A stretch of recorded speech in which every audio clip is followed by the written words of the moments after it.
Your enlightenment. Access is granted. By David Rousseau. What if enlightenment isn't something you earn, but something you've been authorized to receive? What if there is no gatekeeper, no test, no final level, no spiritual resume? What if, in this moment, without changing anything about yourself, your access has already been granted? Pause. Feel that. Because this isn't a journey toward enlightenment. This is the recognition that you never lost it. Introduction. The permission you've been waiting for. Before anything is added, before belief, before effort, before the quiet voice that says, I need to understand this, there is already something here. Not something you create, not something you reach, something you are. For most of your life, you've been taught to look outward or forward, to improve, to refine, to become. Enlightenment, you are told, is a distant peak reserved for the disciplined, the devoted, the few who manage to transcend the ordinary. But notice what that idea creates. Distance, time, a version of you that is not enough yet. And so the search begins. You try to fix your thoughts. You try to quiet your mind. You try to become someone who is worthy of peace, clarity, or truth. But what if that entire movement, the striving, the seeking, the becoming is based on a misunderstanding? What if the very thing you're looking for is not hidden, but overlooked? Right now, something is aware of these words. It is not struggling. It is not searching. It is simply here, clear, open, and unchanged by whatever passes through it. Thoughts come and go. Emotions rise and fall. Experiences begin and end. But this awareness-remains. It does not need to be improved. It does not need to arrive. It does not need permission. And yet, somewhere along the way, you began to believe otherwise. You learned to identify with the voice in your head. You learned to measure yourself against ideas of who you should be. You learned to chase moments that feel complete and avoid those that don't. None of that is wrong. It's simply conditioned. But beneath all of it, unchanged and quietly present, is what you've been seeking, not as a concept, not as a belief, but as the undeniable fact of your own being. This is where the shift begins, not by gaining something new, but by noticing what has never left. You don't need to become enlightened. You don't need to pass a test or reach a final state. You only need to see clearly what is aware right now. And can that awareness ever be absent? Sit with that not as a question to answer, but as something to notice. Because this is the invitation, to stop moving away from what is already here, to stop postponing what is already complete, to recognize that the clarity you seek is not somewhere else, it is what is looking. No effort is required to be what you already are. No path is required to arrive where you have never left. This is not the beginning of a journey. It is the end of a misunderstanding. And from here, everything you thought you needed to find begins to reveal itself as something that was never missing. Chapter 1. The illusion of separation. The sense that you are separate from life, from others, from peace itself feels so natural that it is rarely questioned. It appears obvious. You are here, inside your body, looking out at a world that exists beyond you. Everything seems divided into me and not me, inside and outside, self and other. But look more closely. This feeling of separation is not something you were born with as a clear, fixed truth. It is something that was gradually learned, reinforced, and repeated until it became unquestioned. Language played a role, experience shaped it, memory confirmed it. Over time, a center was constructed, a sense of I located somewhere behind your eyes, as if you are the observer of life rather than life itself. But is that actually true? Right now, notice your direct experience. There are sensations in the body. There are sounds appearing and disappearing. There are thoughts moving through awareness. All of this is happening, but where exactly is the boundary that separates you from it? Can you find the exact line where you end and the world begins? Or is everything simply appearing in the same open field of awareness? The idea of separation depends on thought. It depends on labels, on mental distinctions, on the constant narration that divides experience into categories.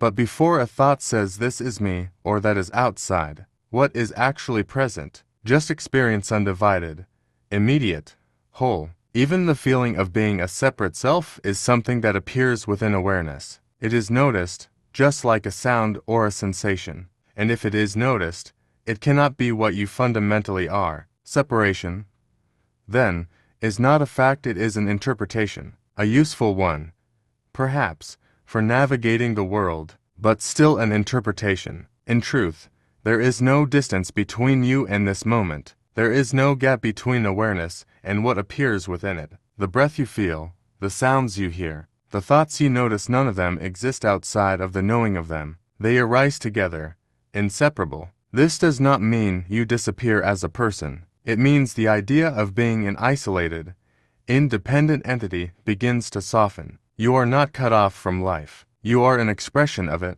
The same awareness that knows your thoughts is the awareness in which the entire world is experienced, not divided, not distant, not separate, just this happening, effortlessly, as one seamless reality. Sit with that for a moment, not as a concept to understand, but as something to notice directly. Is there really a boundary here? Or has there only ever been the appearance of one? When this is seen even briefly, the search begins to shift, because what you thought was over there is revealed to have never been apart from you at all. Chapter 2.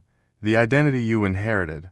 Before you had a say in the matter, a story about you began. A name was given. A role was assigned. A world of expectations slowly formed around you. You are this. You are not that. This is good. That is bad. At first, these were just word sounds, repeated and reinforced. But over time, they became something more. They became identity. You learned to recognize yourself through reflection, through how others responded to you, through what you were praised for, corrected for, included in, or excluded from. And piece by piece, an image took shape. I am this kind of person. I don't do those things. This is who I am. But pause for a moment. All of these statements, are they absolute truths? Or are they agreements you've accepted? If you look closely, identity is not a single, solid thing. It is a collection of memories, labels, beliefs, and experiences woven together into a narrative that feels continuous.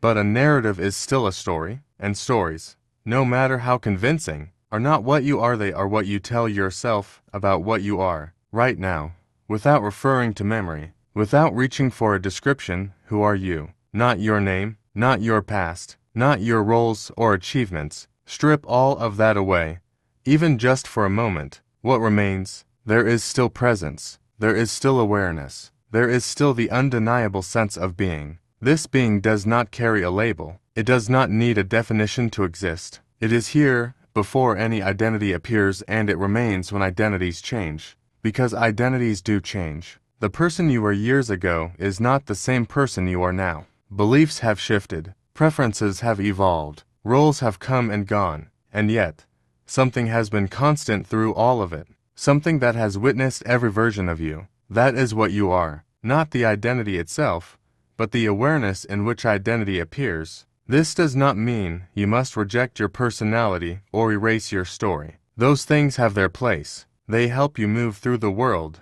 relate to others, and express yourself. But they are not your foundation. They are expressions, temporary, flexible, and always changing. When you stop mistaking the story for the self, something begins to loosen. There is less pressure to maintain an image, less fear of being seen differently, less attachment to being someone. And in that space, a quiet freedom emerges. You are no longer confined to a fixed idea of who you are. You are open, undefined, alive in a way that cannot be captured by description. This is not a loss of identity. It is a release from limitation. You still play your roles. You still live your life. But now, there is an understanding. You are not the character in the story. You are the awareness in which the story is told. And that awareness has never needed a name. Chapter 3.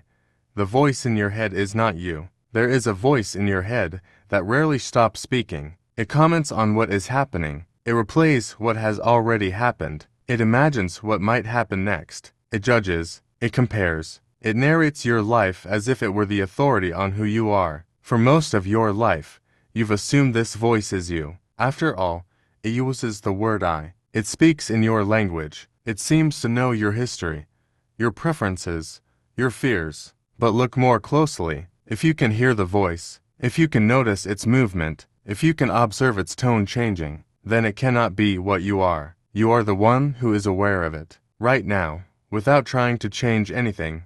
Listen. What is the next thought that appears? You don't have to create it. You don't have to search for it. It simply arrives, and just as easily, it passes. Thoughts come and go on their own. They arise, linger briefly, and dissolve like sounds in the distance or clouds in the sky. Yet the voice claims ownership. I am thinking. I decided this. This is me. But is that true? Did you choose your last thought before it appeared? Do you know what your next thought will be? Or is thinking simply happening spontaneously, effortlessly, without your control? This is not a problem to solve. It is something to see. The voice in your head is not an enemy. It is not something you need to silence or eliminate. It is a tool, a useful one. It helps you plan, communicate, remember, and navigate the world, but it is not your identity. The confusion begins when the voice is mistaken for the self, when every thought is believed without question, when every judgment is taken as truth, when every story is assumed to define you. You become entangled in something that was never meant to contain you. But the moment you notice the voice as a voice, something shifts. There is space. The thought is still there, but now it is seen. And what is seen is no longer the center of who you are. In that space, there is a quiet clarity. You begin to recognize that thoughts are appearances, within awareness no different, fundamentally, than a sound or a sensation. They arise, they are known, they pass, and what remains? The awareness that noticed them, unchanged, unmoved, always present. You do not need to stop thinking to be free. You only need to see clearly that thinking is not who you are. Let the voice speak if it speaks. Let thoughts come and go as they do. There is no need to interfere, because behind the voice before it, during it, and after it, you are still here, silent, aware, unbound by whatever the mind happens to say. And in recognizing this, even briefly, you step out of the illusion of being the thinker, and into the simplicity of being the one who is aware. Chapter 4. The Myth of Arrival. There is an image you've been holding, perhaps quietly, perhaps unconsciously, a future moment where everything changes, a moment of arrival. In that moment, you imagine clarity will be permanent, peace will no longer come and go, doubt will disappear, and you will finally be able to say, "Now I've made it." This image is powerful. It gives direction to the search. It creates hope. It promises resolution. But it also creates something else. Time, distance, a version of you that is not yet complete.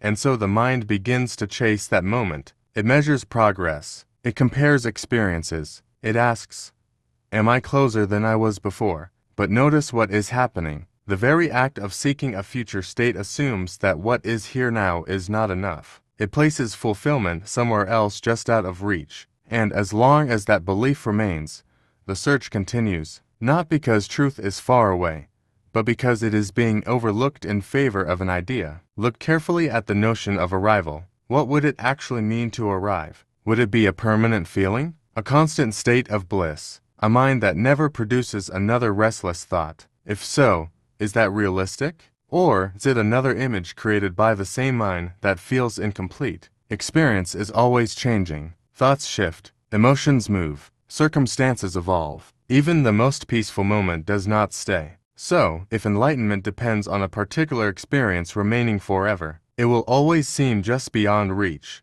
But what if enlightenment is not an experience at all? What if it is not something that comes and goes? Right now, there is awareness. It is present whether the mind is quiet or busy, whether the body is relaxed or tense, whether emotions are calm or intense. This awareness does not arrive and it does not leave. It is constant, even as everything else changes. The search for arrival overlooks this. It looks past what is already here in favor of what might be. But the truth is simpler than that. There is nowhere else to go. Not because life stops moving, but because what you are is not located in time. You are not becoming awareness. You are not progressing toward it. You are noticing what has always been present before every step of the journey, during it, and after it.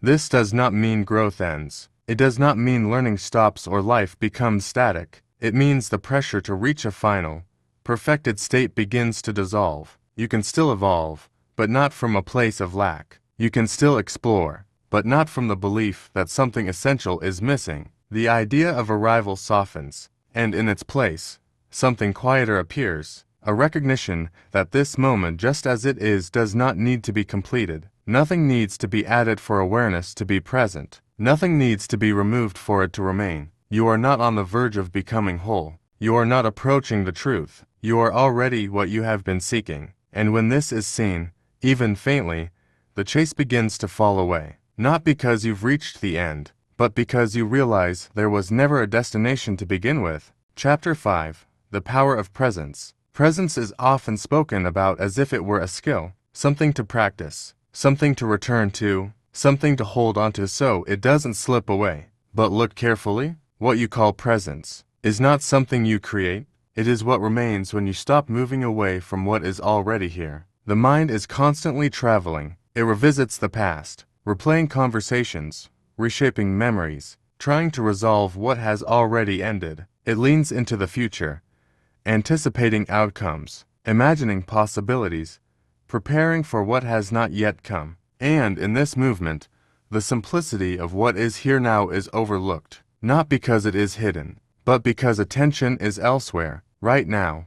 Before you follow another thought, notice this moment, not as an idea, but as direct experience. There is a sense of being. There are sensations in the body. There are sounds, perhaps subtle, perhaps distant. All of it is happening effortlessly. You are not creating this moment. You are not managing it into existence. It is already here, complete, immediate, undeniable. Presence is simply the recognition of this. It is not something you enter. It is what is revealed when the habit of leaving subsides. Even the attempt to be present can become another form of movement, another subtle effort to reach a state that feels better, calmer, more controlled. But presence does not require effort. It is here whether you notice it or not. The difference is not in its existence, but in your recognition of it.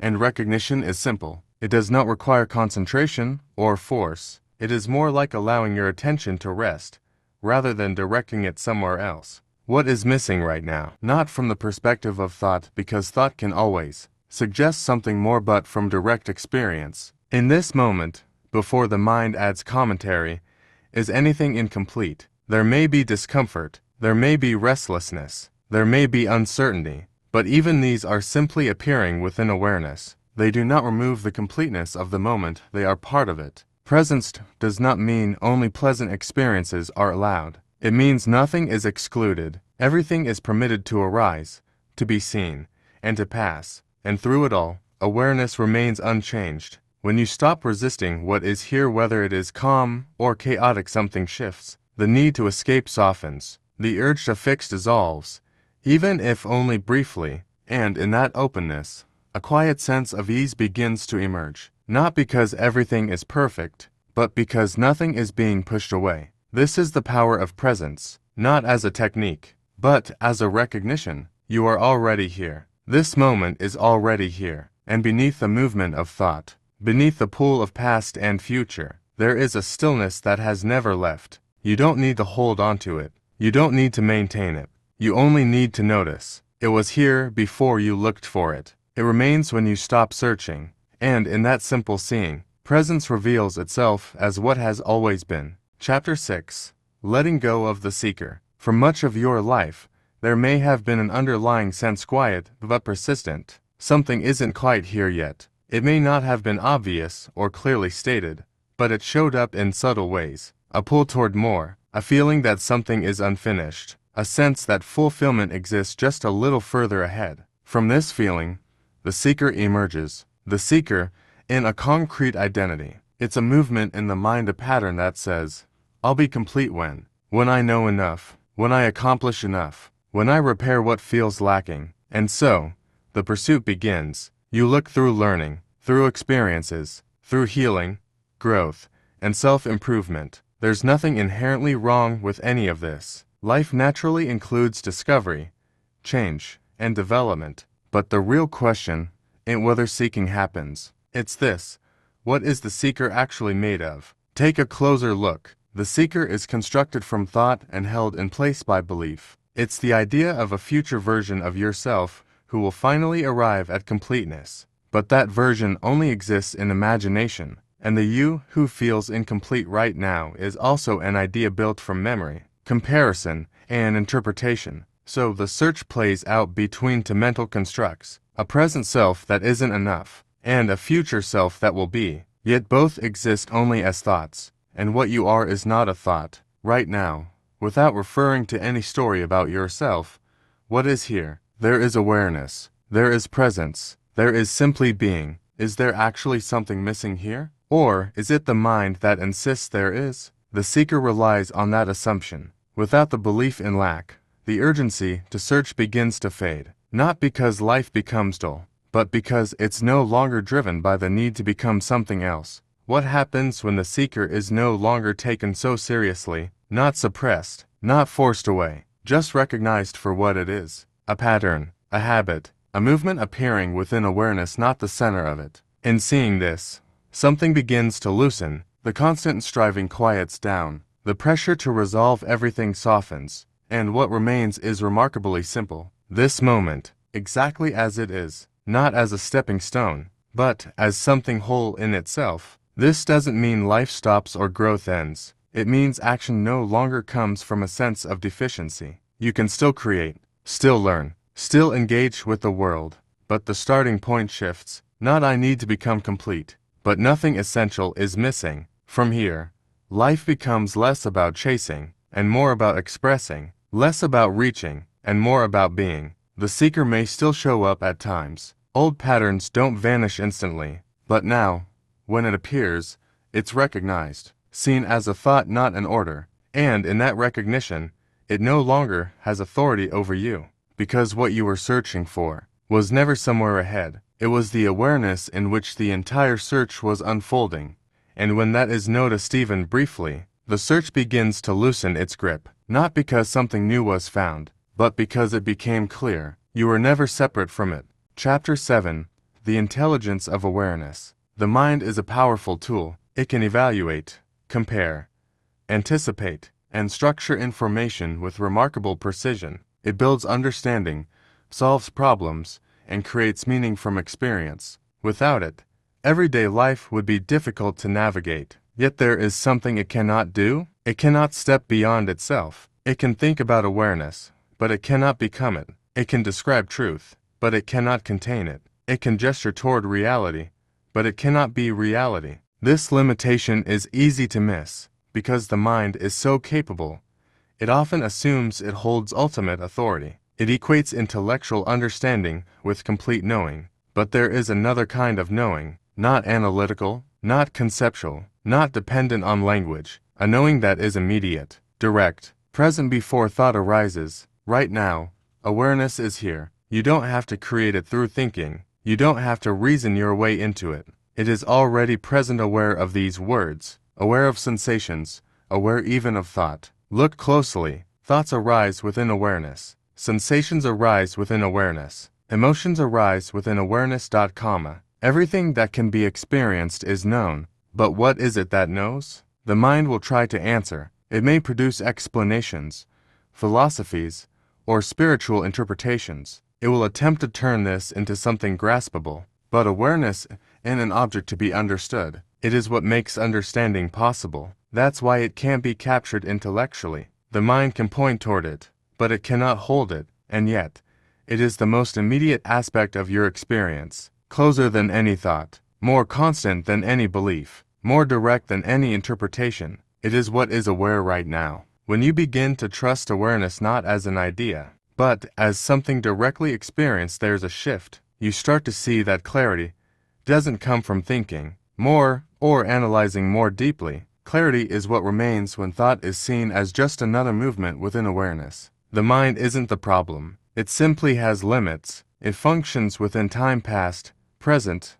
future. Awareness does not. The mind divides and categorizes. Awareness does not. The mind interprets. Awareness simply knows. This isn't something to adopt as a belief, it's something to observe. Right now, thoughts appear on their own. You don't have to summon them. They arise, move, and disappear. And all of this is noticed effortlessly. That noticing is not separate from you. It is you, not the narrative about you, not the identity you've constructed, but the simple fact of being aware. When this is recognized, even faintly, something shifts in where you place trust. Instead of relying entirely on thought, there's openness to what is immediately known before interpretation, a quiet confidence in direct experience. This doesn't diminish the mind, it simply puts it in perspective. Useful, functional, but not absolute. And from here, life becomes less about figuring everything out, and more about resting in what is already evident.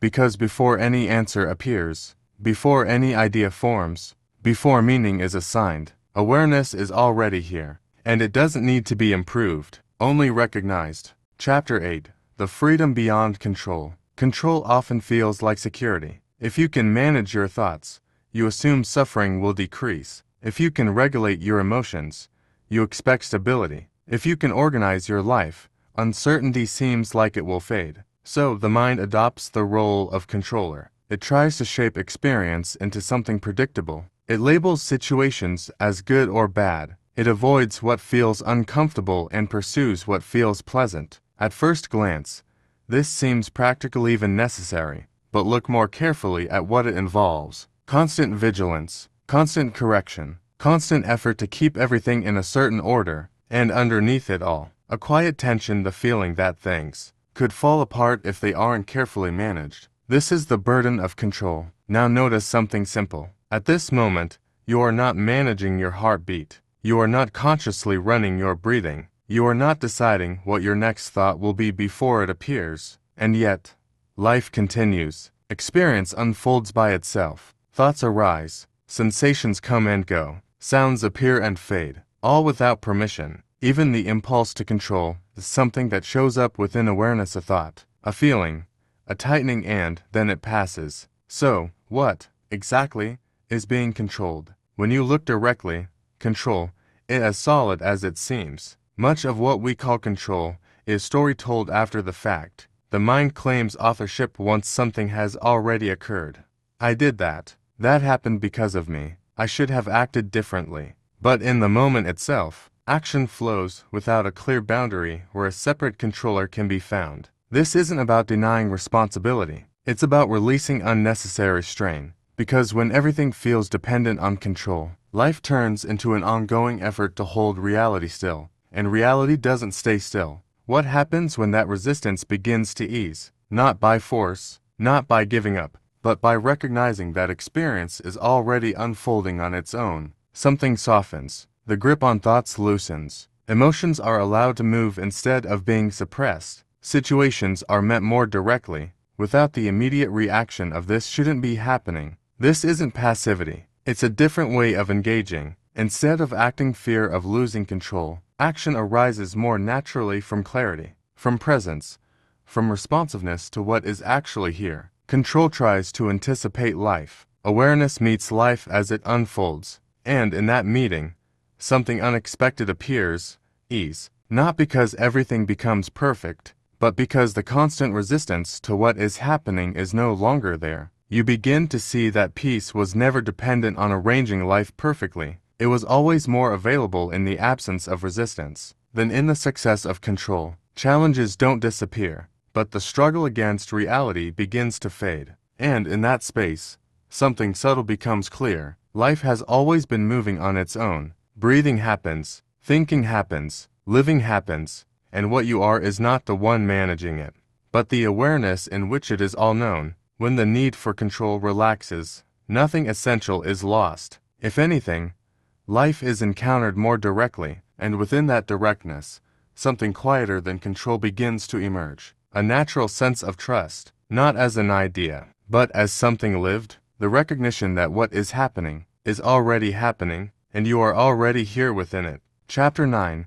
The simplicity of being. There is a tendency to make enlightenment complicated, to surround it with ideas, systems, stages, and achievements, to treat it like something distant that requires refinement, effort, or special understanding. But complication is often just thought layering itself over what is already simple. When all the layers are set aside, concepts, beliefs, interpretations, expectations, what remains is not an absence. It is being, not a constructed identity, not a spiritual achievement, not a refined state. Just the fact of existence, present before anything is added to it. Right now, you do not have to become aware. You are aware. You do not have to manufacture experience. Experience is already happening. Sensations are present. Sounds are present. Thoughts are appearing and dissolving. And all of it is known effortlessly. This knowing does not require training. It does not improve with practice.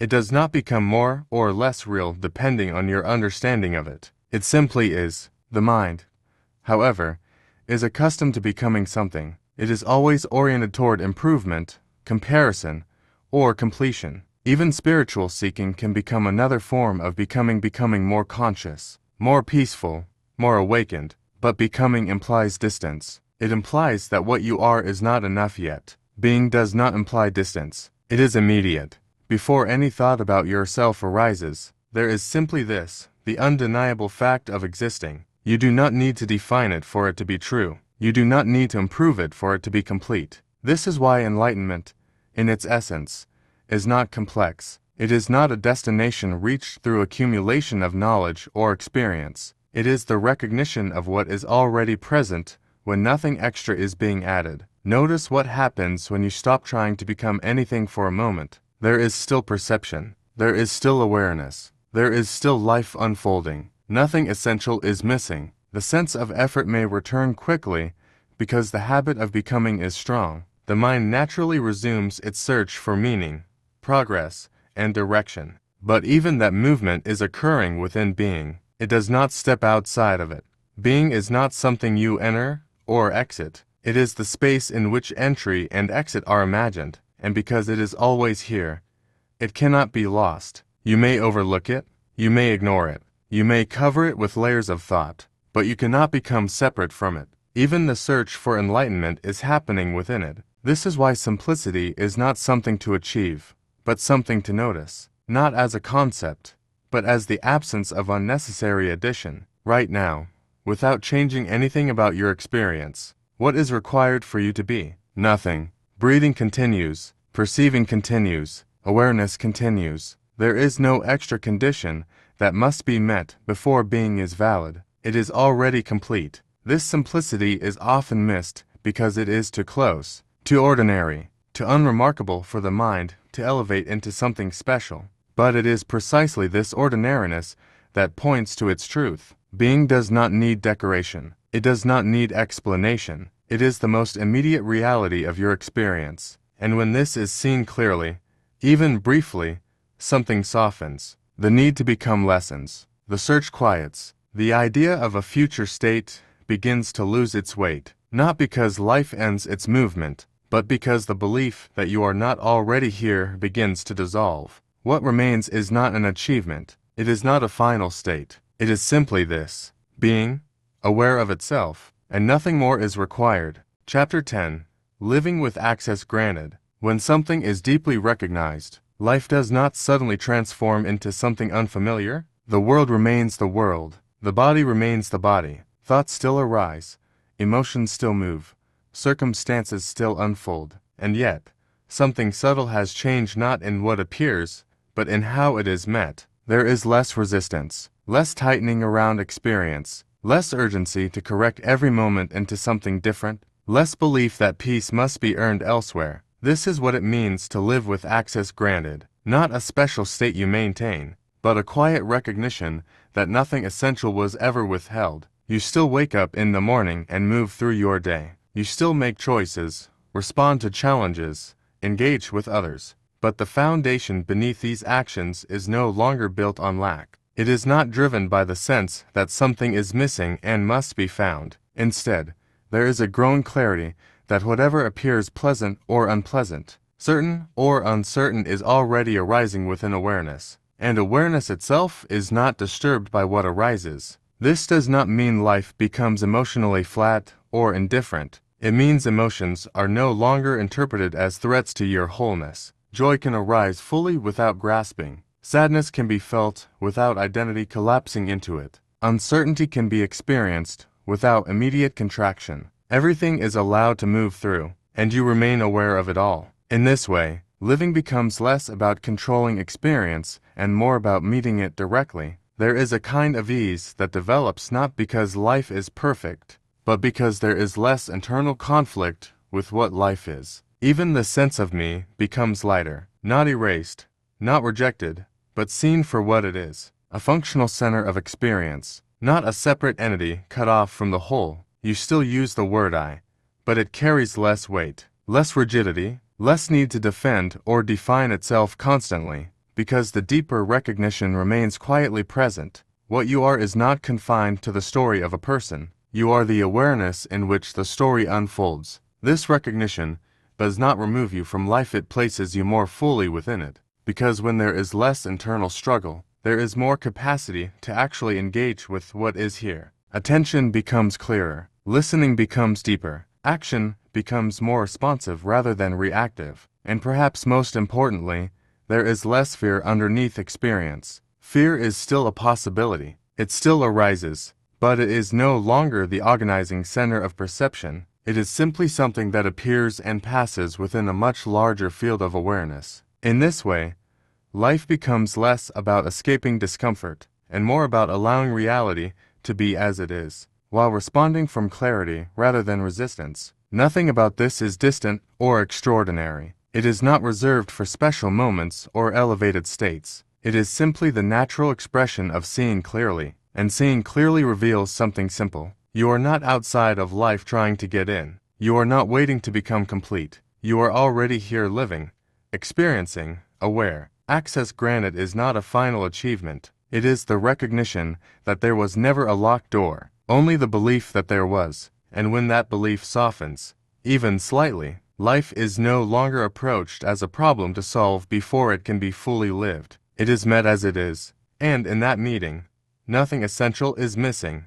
Not now, not ever, not now, not ever. Conclusion: the door was never locked. What you have been reading is not a progression towards something new. It has been a gradual unraveling of assumptions about who you are, what awareness is, and where peace was supposed to be found. And now, at the point where a conclusion is expected, there is nothing final to arrive at, because nothing was ever truly left. You may notice that the mind still wants a summary, a takeaway, a clear ending that organizes everything into something you can hold onto. But what if what matters most cannot be held? What if it can only be recognized? Throughout this exploration, certain ideas may have begun to loosen. The idea that you are separate from life. The idea that thoughts define who you are. The idea that enlightenment is somewhere else, in time, waiting to be reached. Each of these was never more than a thought appearing within awareness, persistent, convincing, but still just an appearance. And awareness itself never changed. It did not improve through understanding. It did not deepen through effort. It did not move closer to anything. It remained exactly as it is now, present, open, and effortlessly aware. This is not a philosophy to adopt. It is not a belief to carry forward. It is something far simpler. Right now, you are aware. Before you interpret this moment, before you name it, before you evaluate it, there is just knowing, seeing, sensing, being, and that is enough. The mind may still search for more. It is its nature to move, to compare, to seek resolution. There is no need to fight that movement or silence it. But it is no longer necessary to believe that it points to something missing. Thoughts can continue. Life can continue. The ordinary flow of days can continue. But underneath it all, something has been quietly recognized. Nothing essential was ever absent. Not in the past. Not in some imagined future. Not even in moments of confusion or difficulty. Awareness has been here through it all, unchanged by what appeared within it. And you are not separate from that, not as an idea, but as the most immediate fact of your experience. So this conclusion is not an ending. It is a return to what has never left, a reminder that there was never a destination outside of this moment, only the habit of overlooking what is already here. And now, even that habit is simply seen. No effort is required to be what you are. No final state is needed to complete what is already whole. Life continues, and in its continuing, this remains quietly true. You are aware, you are here, and nothing more is required. Access was never granted at a distant gate. It was always the simple recognition of what is already present before every search, during every search, and after every search dissolves. And in that recognition, nothing is added. Only what was never missing is seen.